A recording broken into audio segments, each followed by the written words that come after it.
여러분, 우리 그리스도인에게 왜 풍성한 영성이 필요하다고 했습니까? 첫째는 우리가 영적인 존재이기 때문이라고 그랬어요.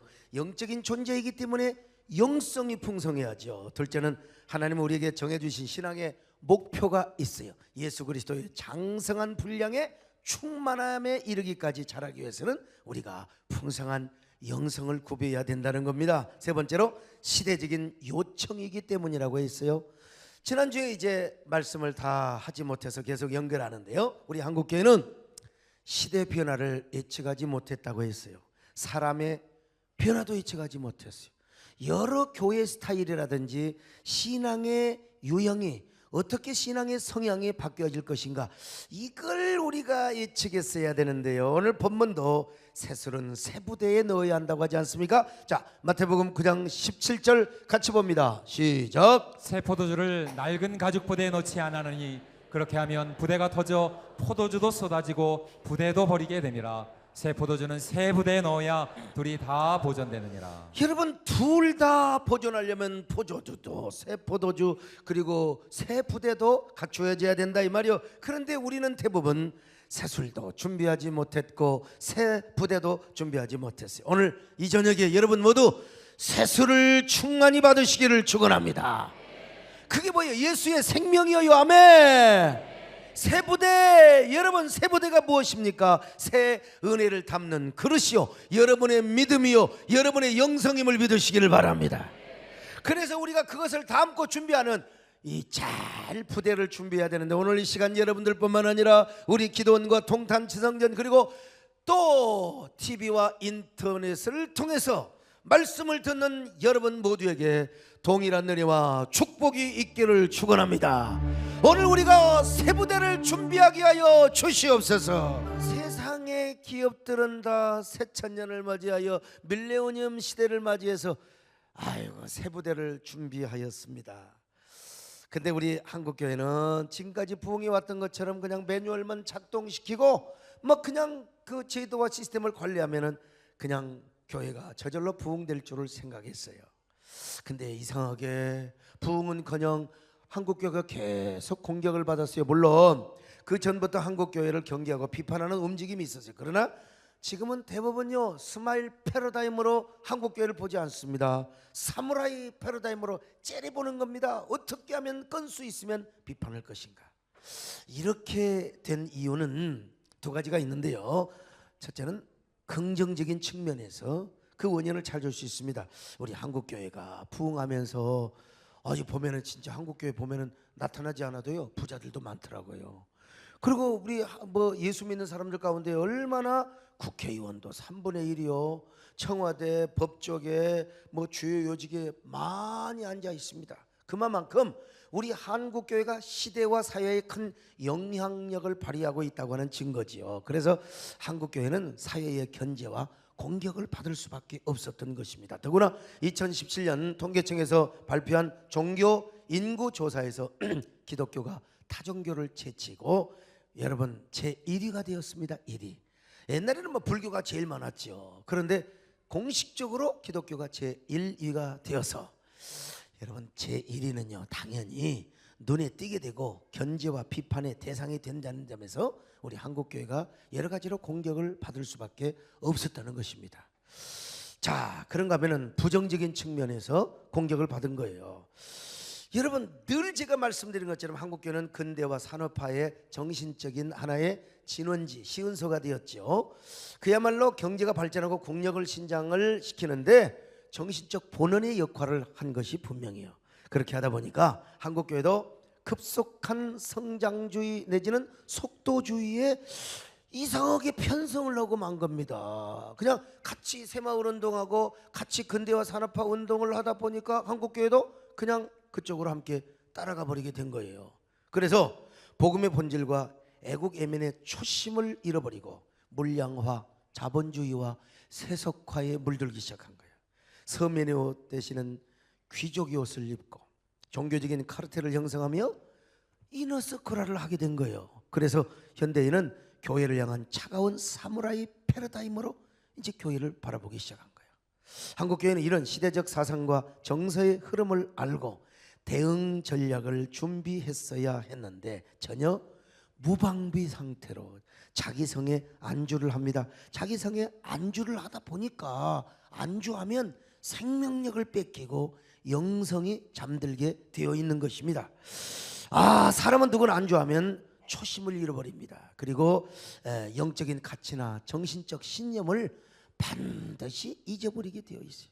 유명한 역사가 토인비는 뭐라고 말합니까? 한 민족이나 국가를 망하게 하려면 그 민족의 역사를 지워버리라 그랬어요. 그 역사를 말살해버리라는 겁니다. 역사를 지워버리면 어느 민족이든 여러분 도전 정신을 잃어버려요. 그래서 이 미국의 이 뭡니까 인디안들을 전부 역사를 말살해버리고 다 먹여주고 재워주고 다 해주니까 요 인디언들이 도전 정신을 요즘이야 이제 깨어나서 그렇습니다만은 인디언들은 그렇게 그냥 그 정신이 잠들게 되어버렸던 것입니다.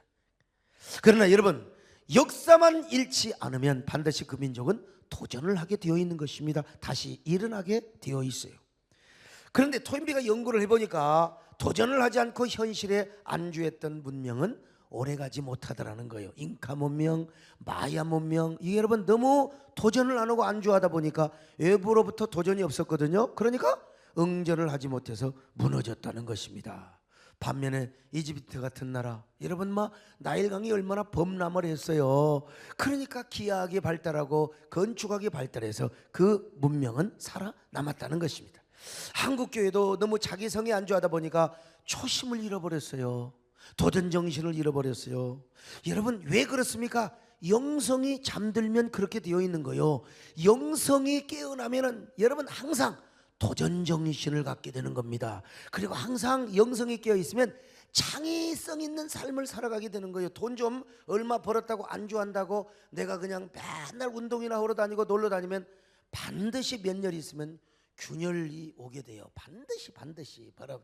그래서 도전 정신을 가지고 경쟁력을 가지고 이 창의 여러분 영성이 고갈되고 생명력을 빼앗겨 버리면은 반드시 안주하게 되어 있는 것입니다. 이 얼마나 안타까운지 말할 수가 없어요. 그래서 지금 많은 교회들이 방황을 하고 있어요. 무엇을 내가 어찌해야 좋을지를 몰라요. 오늘 여러분 캄캄한 인생길 걷지 마시고 오늘 우리는 다 빛의 길을 걸으시기를 바랍니다. 방황할 것 없습니다. 여러분 생명의 길을 걸으시기를 바랍니다. 은혜의 길을 걸으시기를 바랍니다. 능력의 길을 걸으시기를 바랍니다. 일어나 걸어 여러분 뛰어가고 주님과 함께 걸어가시기를 축원합니다. 우리의 잠든 영성이 깨어나시기를 바랍니다. 캄캄한 인생길 홀로 걸어가다 지치고 고하여 내 영혼 깊은 잠을 들었었네. 어두운 죄악의 길을 걸어가다 향하고 지키며 내 영혼 깊은 잠을 들었었네. 내 영혼 어둠 속에 방황할 때 어디선가 들려오는 주님 음성 깨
오늘날 교회가 왜 방황을 하고 캄캄한 인생길을 갔는가 한동안 착각했어요.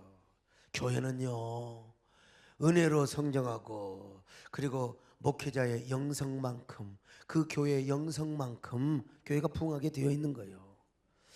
근데 이게 이상하게 언제부턴가 교회 성장학 여러분 필요한 겁니다 당연히. 근데 교회가 어떤 방법이나 기술로 부흥한 줄을 착각하게 된 거예요. 그래서 한국교회 언제부턴가 교회 성장 세미나가 시작되는데 여러분 필요한 거예요. 근데 전부 교회 성장 세미나의 중심이 how to 어떻게 목회를 잘하면 어떻게 교회를 성장시킬 것인가. 그래서요 얼마나 목회 프로그램 뭐 여러 가지 프로젝트 여기에 그냥 목사님들의 세미나가 발 디딜 틈이 없을 정도로 많았어요. 어떤 목사님들은 주일 예배 마치고 월요일에 가방 들고 다니면서 맨날 세미나 이곳저곳 다니며 교회를 부흥시킬 수 있는 좋은 방법은 없나 필요하다니까요. 나도 다녔어요. 근데 하우투가 중심이 되면 안 되는 거예요. 여러분 교회 성장 세미나가 시작이 되면서 그리고 더 많은 세미나가 성황을 이루면서 한국교회는 정체를 이루고 그리고 마이너스 성장을 하게 된 겁니다. 너무 많이 다니다 보니까 이제는 목회자들도 탈진 상태. 이거 해봐도 안 되고 저거 해봐도 안 되고 그러다 보니까 이 하우투를 해봐도 안 되는 겁니다. 옛날에는 여러분 우리 선배들은 죽기 살기로 개척을 하면 죽기 살기로 목회를 했고요. 죽기 살기로 은혜 받았습니다. 그런데 이제 하우투에 매달리다 보니까 뭘 놓쳤느냐? Why? 나는 왜 하는가? 이 소명감 그리고 영성을 잃기 시작했어요. 근본으로 돌아가는 아드폰테스를 잃어버리기 시작했어요. 여러분 현대 목회에 하우투도 중요합니다.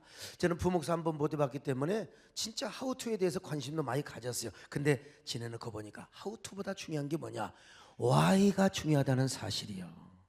Why? 아무리 방법이 중요해도 소명감과 영성보다 앞서가서는 아니 된다 이 말이요.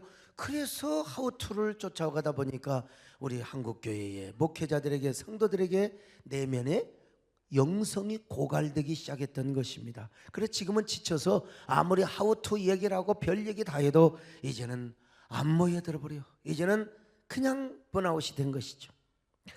여러분 인생 살아가면서요 의욕을 상실해 보세요. 이거 해봐도 안 되고 저거 해봐도 안 되고 가슴이 탁 비면 얼마나 우리의 삶이 허전하고 얼마나 우리의 인생이 텅 빕니까? 괜히 우울하고 짜증나고 불평하고 말이죠. 그런데 가슴이 꽉 차보세요. 가슴이 꽉 차면요 우리 가슴 속에 행복이 넘치고 기쁨이 넘치고 자신감과 자존감 이런 것들이 꽉 차니까 남에게 꿀리지 않는 거예요. 할렐루야. 남에게 꿀리지 않는 거예요. 어디를 가도 당당하게 되어 있는 겁니다. 그런 것처럼 우리 교회도 마찬가지입니다. 교회가 은혜는 다 빼앗겨버리고 영성이 고갈되면요 교회는 교인들의 심령이 공허하고 텅텅 비니까 나머지는 뭐요? 남는 것은 싸먹는 것밖에 없어요.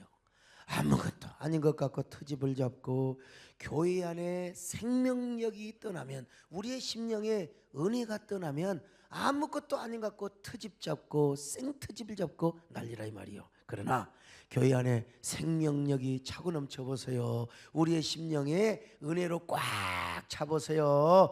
여러분 그저 모이면 찬양하고 기도하고 모이면 성경을 통독하고 흩어지면 전도하고 그저 하나님을 사모하는 겁니다. 성도들이 늘 교회를 사모하며 기도하기를 좋아하는 것입니다. 영성으로 가득 차면 싸울 것이 없어요. 오늘 여러분에게 가슴에 은혜가 꽉 차시기를 축원합니다. 이렇게 영성이 고갈되고 영혼이 사막화되다 보니까 이게 몇 가지 특징이 나타났어요. 첫째로요 서바이벌 스타일에서 스칸디 스타일로 바뀌어지게 되는 거예요. 여러분 서바이벌 죽기 살기로 은혜 받았어요. 죽기 살기로 목회했어요. 은혜 안 받으면 죽는 줄 알았다니까. 이웃교회가 부흥하면 그냥 10리 20리길 걸어가서 은혜 받았던 이러한 그 서바이벌 스타일. 옛날에 휴가가 어디가 있어요? 휴가 있으면 목사들이 휴가 받으면 어디를 갑니까? 다 기도원에 갔지요. 옛날 나신학생 시절에 보면 다 기도원에 가서 은혜 받고 금식하고, 평신도들도 마찬가지라니까요. 휴가 받으면 은혜 받으려고 보따리 싸가지고 기도원에 다 가서 그야말로 은혜 없이는 못 살았다니까요. 은혜 없이는 못 살아, 주님 없이는 못 살아, 기도 없이는 못 살아. 그 다음에 뭐죠? 능력 없이 못 살아. 근데 언제부턴가 스칸디 스타일로 바뀌었어요. 스칸디 스타일이 무엇입니까? 북유럽의 고고한 삶의 스타일을 말하죠. 인생을 관조이하고, 인생을 관조하고, 그리고 엔조이하는 삶이요. 북유럽은요, 사회복지가 잘 되어가지고 죽기 살기로 살 이유가 없어요. 그냥 아파도 병원에 다 치료해줘 보라. 그냥 절대 병원료 걱정할 것도 없어. 그냥. 근데 그들에게 서바이벌이 없어요. 편하게 사는 거예요. 편하게. 그들이 제일 좋아하는 게 뭔 줄 아세요? 우리 한국 사람 제일 좋아한대요. 왜냐? 우리 한국 사람 여행 제일 잘하고, 자기들은 자기 동네에서만 그냥 먹여주고 국가에서 해주니까 사는데 돈을 안 버니까 여행 다닐 돈이 없어. 신앙생활도 마찬가지입니다. 그들에게 은혜 받고 자시고 할 게 없어요. 북유럽 사람들은 은혜 그런 거 안 받아도 돼. 그냥 편안하게 사는. 그러니까 교회가 텅텅 비고 어떻게 돼요? 오히려 마약하고 정신병자들이 많아. 자살률이 더 많아. 공허하니까 교회는 그들을 뒤치다거리고 하는 거예요. 그래가지고 그냥 뭐 마약 하는 사람들을, 또 정신질환자들 서비스, 국가 권력을 유지하기 위한 종교 서비스 기관으로 전락을 해버렸어요. 여러분, 미스터 션샤인이라는 드라마에서 이런 대사가 나와요. 양 한 마리가 사자 100마리를 이끄는 쪽이 이기겠는가? 아니면 사자 한 마리가 양 100마리를 이끄는 쪽이 이기겠는가? 뭔 말인지 못 알아듣는 것 같아요 좀. 자, 양이 사자 100마리를 이끄는 군단이 있어요. 그런데 사자 한 마리가 양 100마리를 이끄는 군단이 있어요. 누가 이기겠느냐 이거요. 자, 김재일 장로님 누가 이겨요? 후자. 할렐루야. 둘이 다 컨닝했구만. 아무튼간에 여러분, 아무리 사자가 100마리라도 양이 이끌면 뭘 어떻게 하겠어요? 지도력이 있어야죠. 지도자. 아무리 여러분 훌륭한 목사님들이 가도 가이드가 여러분 시원찮고, 가이드의 관점에 맨날 좋은 관광, 좋은 풍경만 보여주는 여행 아무 소용없어요. 비록 양이 100마리라 하더라도 그 양을 이끄는 지도력, 지도자, 사자 한 마리가 그 양을 이끌어가면 여러분 그 지도력에 의해서 양 100마리가 이기게 된다는 것입니다. 여러분 깨달아지면 아멘 하시기 바랍니다. 이 지도자가 이렇게 중요한 거예요. 여러분, 우리가 북유럽을 갈 때 무슨 목적으로 갔습니까? 그냥 관광만 하러 가면 뭐 겉만 보고 오는 거지요. 저희는 교회의 탐방 그랜드 투어, 북유럽이 어떻게 망했나, 왜 교회가 텅텅 비었나, 이 관점에서 저도 연구를 하고 그런 가이드를 찾았고, 그런 관점에서 북유럽을 탐방했을 때 우리 성도들이 다 은혜를 받고 왔고, 그리고 여러분 우리 성도들이 한 마음이 되어서 이제 우리 한국교회를 지켜내자, 우리 교회를 지켜내자, 우리가 무장하여 영적인 무장을 내가지고 우리 한국교회를 섬기자. 할렐루야. 오늘 우리 한국교회도 보세요. 스칸디 스타일에 젖어서 아니라고 안주했던 교회들 대부분이, 여러분 대부분 주일 청년 예배도 없고요, 오후 예배로 바뀌었어요. 뭐 원래가 저녁 예배가 없던 교회는 뭐 하지만 전부 편의주의야. 물론 오후 예배도 잘 드리면 좋지만요, 하여튼 선교사들이 우리에게 물려주었던 선한 전통을 우리가 스스로 인간의 편의주의에 의해서 스스로 포기한다는 것이죠. 이렇게 하다 보면 이제 수요 예배도 앞으로 한 20년 되면 없어질지 모르고요, 가정 예배로 바뀌게 되고요. 아마 여러분 지금 금요 철야 기도회도 얼마나 형식적인 그런 기도회가 얼마나 많습니까? 그만큼 불씨가 사그러들고 있다는 것입니다. 옛날에는 여러분 금요 철야 기도가 얼마나 차고 넘치고 얼마나 뜨거웠습니까? 근데 편의주의로 가게 되면 영성은 고갈되게 되어 있습니다. 반드시. 그러나 목회자가 사자 같은 지도력을 행사하는 교회는 이런 시대를 대비합니다. 그래서 영성 훈련에 집중을 합니다. 교회 자산이 영성이고 성도들의 신앙의 자산도 영성이라고 하는 것을 알게 되는 거예요. 그래서 이런 교회는 기도를 합니다. 깨어있는 교회요, 말씀을 붙잡고 끝까지 사명을 붙잡으며 몸부림을 치는 성도들로 가득 차 있어요. 바로 이런 교회가 서바이벌 스타일의 교회고요, 서바이벌한 영성을 가지고 있는 교회란 말입니다. 여러분, 우리 아무리 잘 살고 좋은 집에 살아도 우리의 영적인 신앙생활만큼은 서바이벌하게 신앙생활 하시기를 바랍니다. 아무리 좋은 집에 살아도 기도하는 것 멈추지 마시기를 바랍니다. 아무리 돈을 잘 벌고 여러분 잘 나간다 하더라도 여러분에게 이 지금 있는 그 사명, 여러분이 붙잡고 있는 사명을 절대로 놓치지 마시기를 바랍니다. 하나님을 더 가까이 하시기를 바랍니다. 하나님과 친밀하시기를 축원합니다. 그런가 하면은 이게 스칸디 스타일로만 이렇게 퇴락하는 것이 아니라 도덕성과 윤리성이 떨어지기 시작했어요. 이게 스칸디 스타일이 교회 안에 들어오면서 교회가 안일해져요. 그래서 이제 안일하면은 우리가 깨어 경성하지 못하거든. 그러다 보니까 도덕성과 윤리성 그리고 교회 운영의 투명성이 떨어지게 되는 거예요. 그러다 보니까 세상으로부터 한국 교회가 얼마나 공격을 받고 비난을 받았습니까? 그런가 하면은 세 번째로 기득권 싸움이나 교권 싸움을 하게 되어 있습니다. 그렇게 되었어요. 은혜가 떨어지면 반드시 도토리 키재기를 하게 돼요. 은혜가 떨어지면. 근데 이제 교권 싸움을 하다 보니까 그 결과 한국교회는 수많은 교회들이 문을 닫았어요. 그러니까 결국은 영성이라니까, 신학과 영성이 교회를 지키는 겁니다. 여러분, 우리가 내면적으로는 신학, 논리적으로는 신학이 정말 튼튼해야 되고 그 신학에 근거한 영성이 살아있게 되거든요. 살아있어야 되는데 이게 그러다 보니까 아이고 여러분, 우리 개척교회의 생존율이 식당의 생존율보다도 더 떨어진다는 거예요. 여러분, 식당은요 아무리 할 일 없으면 이제 식당이에요. 갖고 이제 1, 2년 하다가 안 되다 문 닫아요. 권리금까지 다 줬는데도. 그래서 식당 하다가 얼마나 참 힘든 사람을, 이 개척교회가 그렇다니까. 교회가 어림잡아 한국교회는 거의 뭐 60% 이상의 미자립 교회라고 내가 들었어요.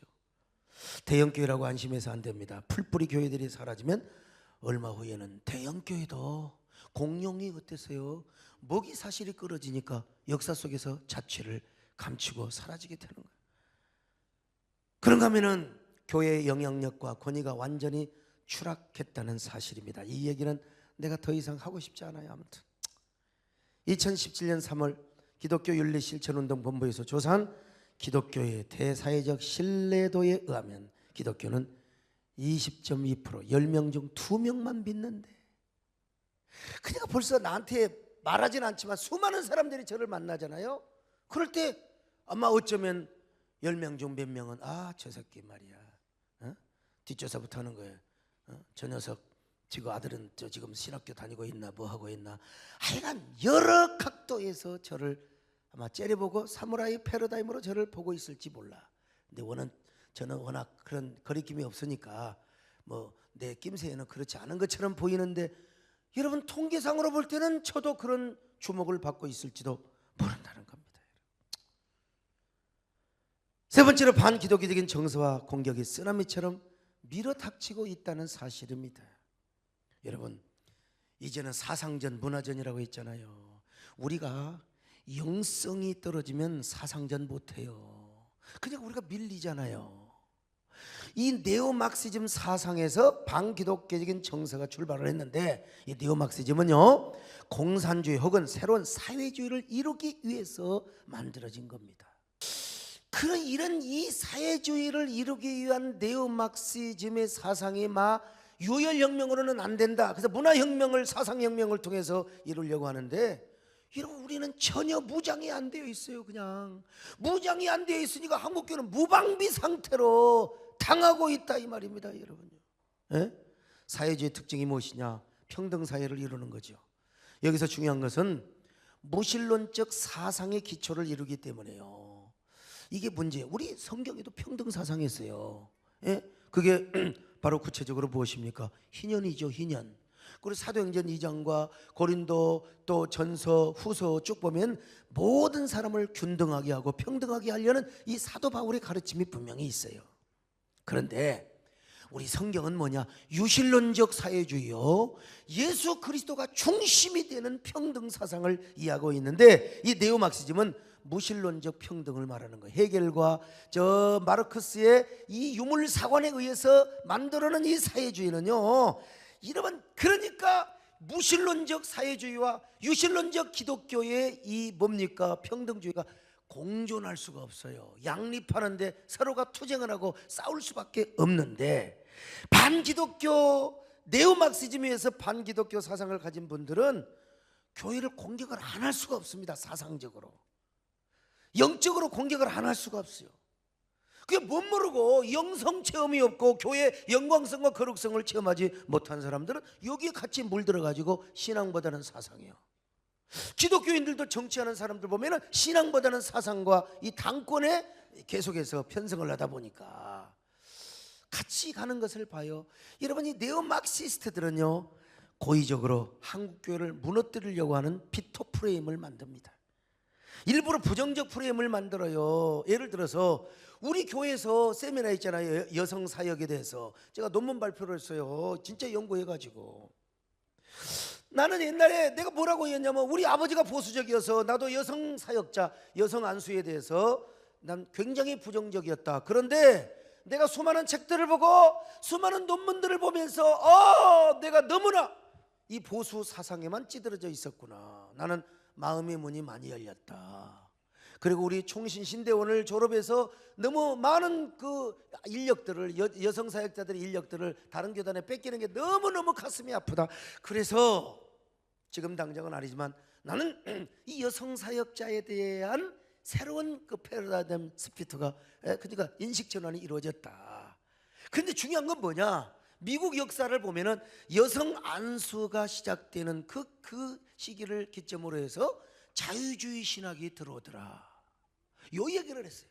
그래서 나는 이런 것에 대해서 굉장히 긍정적으로 얘기를 했는데, 여러분, 어떤 언론에서는 뭐라고 쓰느냐? 소강성 목사 여성 사역자에 대한 부정적 뭐를 만들어 가지고 꼴통 보수라고 딱 써버려요. 그냥 그 한마디 딱 가지고요.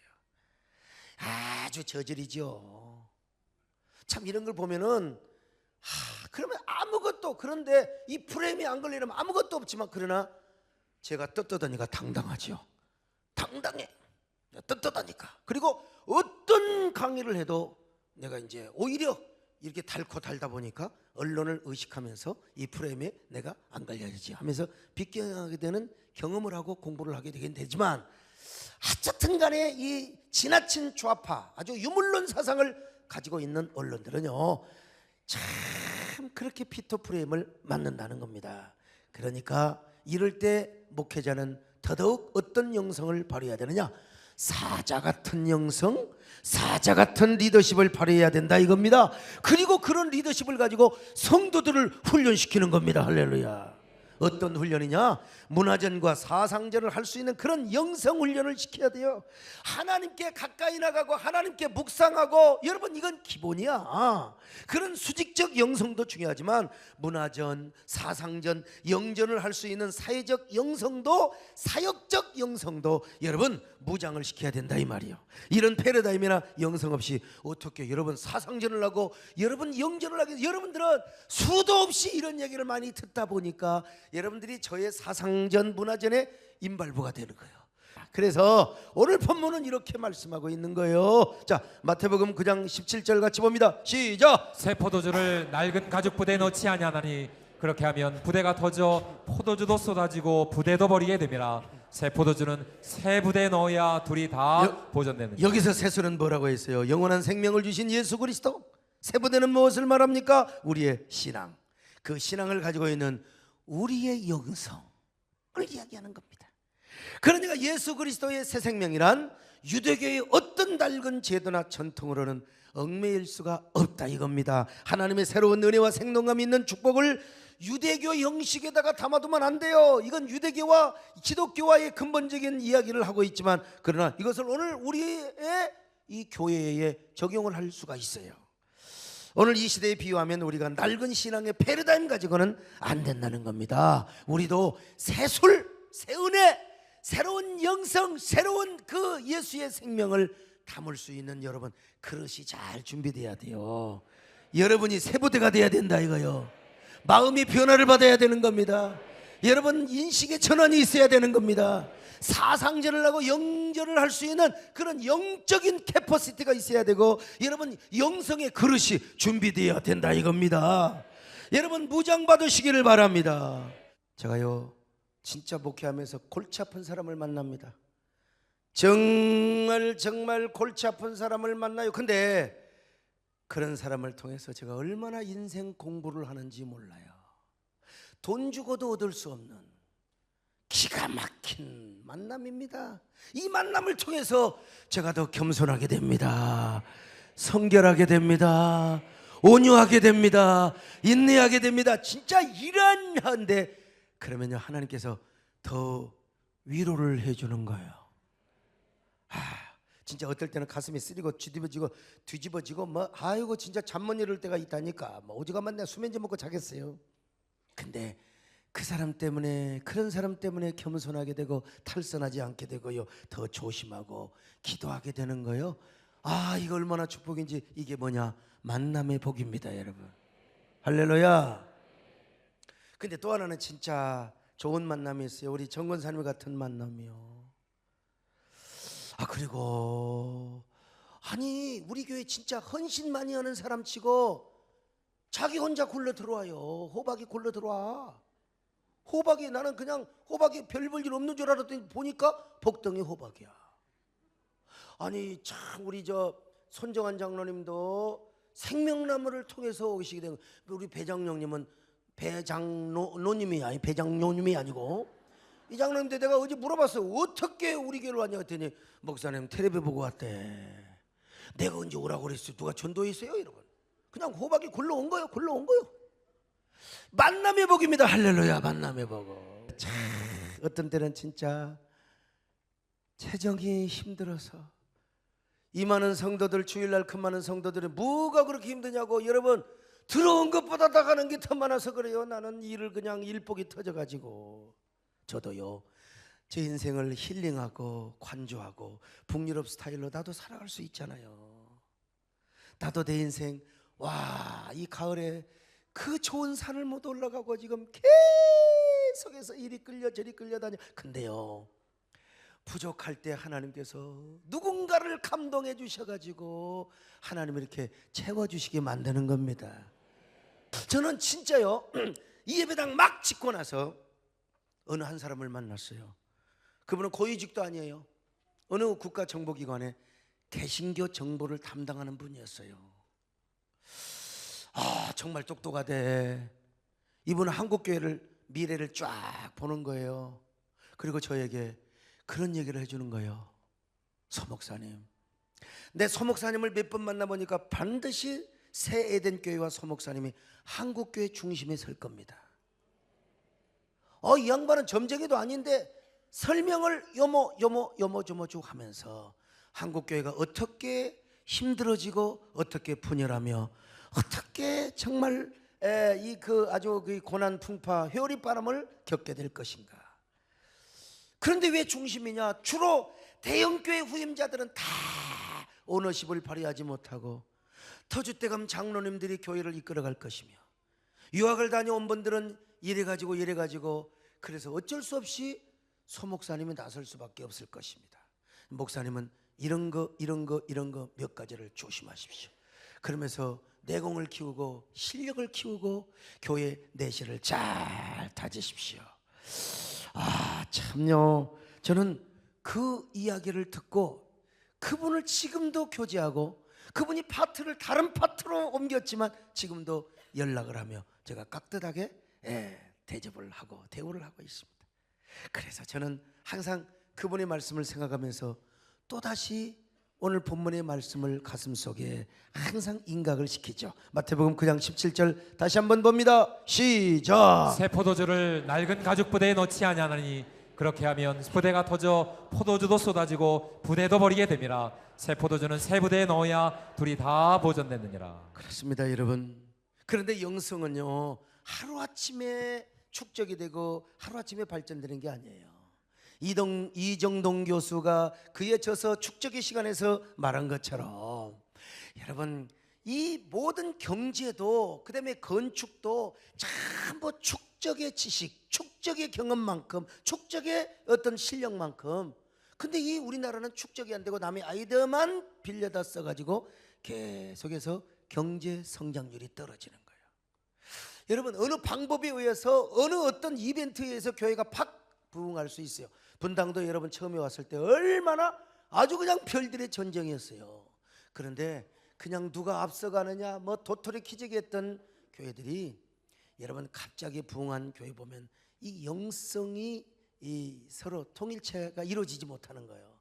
그래서 다 이렇게 우죽순과 같은 교회들이 나중에 다 정리가 되는 걸 나는 지금 생각해 보면 아하, 하우투도 중요하고 여러 가지 뭐 목회 방법과 기술도 중요하지만 중요한 건 뭐냐? 진짜 목회자의 영성이요, 교인들의 영성이다. 그래서 스텝 바이 스텝 이게 단계적으로 천천히 느림목 거북이처럼 발전해 온 것 같지만 가장 견고하고 부흥하고 튼튼한 교회가 여러분 우리 교회입니다. 그러니까 우리 교회가요, 축적의 개념보다는 단기 성과나 급속 성장을 추구하면 절대로 안 된다. 다지고 다지게 하시는 하나님의 은혜 가운데, 그래서 제가 여러분 막 그 평신도 개발한 세된 전도단을 만들면서 여러분 계속해서 하다 보면은 뭐 이렇게 삐걱거리고 그럴 수가 있어요. 그렇지만 그 단계에서 다시 다지고 그 단계에서 또 다시 기도하고 다지고, 그러니까 우리 교회가 점점 모든 기관과 모든 사역자들이 견고하게 성장하고 성숙하는 것을 볼 수 있지 않습니까, 여러분? 이런 교회가 영성이 축적이 되고 다져지게 될 때 드디어 우리가 사상전 문화전을 하는 거지. 어느 날 갑자기 목사님이 헷가닥해 가지고 합시다 하면은 당회부터 삐걱거리고 그리고 교인들부터 삐걱거리고 분열을 할 수가 있어요. 네. 그래서 이렇게 영성의 축적이 이렇게 중요하다는 사실을요, 끊임없이 영성, 마인드, 그런 거룩한 가치관을 축적하니까 우리가 드디어 수많은 보이지는 않지만 수많은 일들, 물론 저를 대신해서 우리 박혜선 목사님이 뭐 바깥으로 열심히 뜁니다만은 요즘은 저도 뛰고 다닙니다, 여러분. 저도 뛰고 다니는데 여러분 피곤하고 힘들지만 하나님께서 생명을 연장시켜 주시고 건강을 주셔서 아직은 여러분 이렇게 펄펄하게 할 수 있다 이겁니다. 여러분, 오늘 우리에게 있어서 영성이 자산입니다. 교회의 자산입니다. 여러분 신앙생활하면서 영성의 역점을 두시기를 바랍니다. 풍성한 영성의 필요성을 느끼시기를 바랍니다. 여러분 내면에 저수지에 물이 흘러넘치고 댐에 물이 흘러넘치는 것처럼 영성이 차고 넘치시기를 주님의 이름으로 축원합니다.